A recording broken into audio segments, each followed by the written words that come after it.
আমার অভিযোগ একটাই, ওর যখন ব্যালেটের কাটিছে ফাইলটা মারিছে ওই রকম উগারও আমি ফাইলটা দেখতে চাই, ফাইলটা দেখতে চাই ওরকম ব্যালেটটা যেন উগারও এরকম কাটে, এইটুকু আমার আবদার।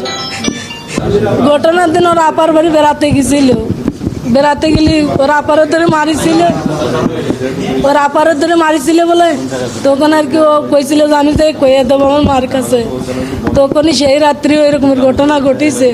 বড় মায়ের ইচ্ছে হলো তো মারি আলাদা করে থুয়ে দিছিল। পরে 11টার সময় আমার কাছে ফোন দিয়েছে যে আপনার মনে অসুস্থ। আমি যাই দেখি যে সদরে ভর্তি করছে মাগুরা দিয়ে, তুই উনি পলাইছে ওই মহিলা। ওর জানাজার ব্যাপারে কিছু জানাবেন? জানাজা গ্রামের বাড়িতে হবে।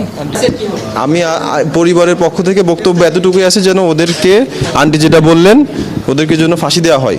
যারাই আসিয়ার হত্যার সাথে জড়িত সবার ফাঁসি চাই আমরা, আমাদের আর কোনো বক্তব্য নেই। দ্রুততার সঙ্গে যত দ্রুত সম্ভব ওদেরকে ফাঁসি দিতে হবে। আর একটা এখানে আর কোনো কথা নেই, কথাই একটাই।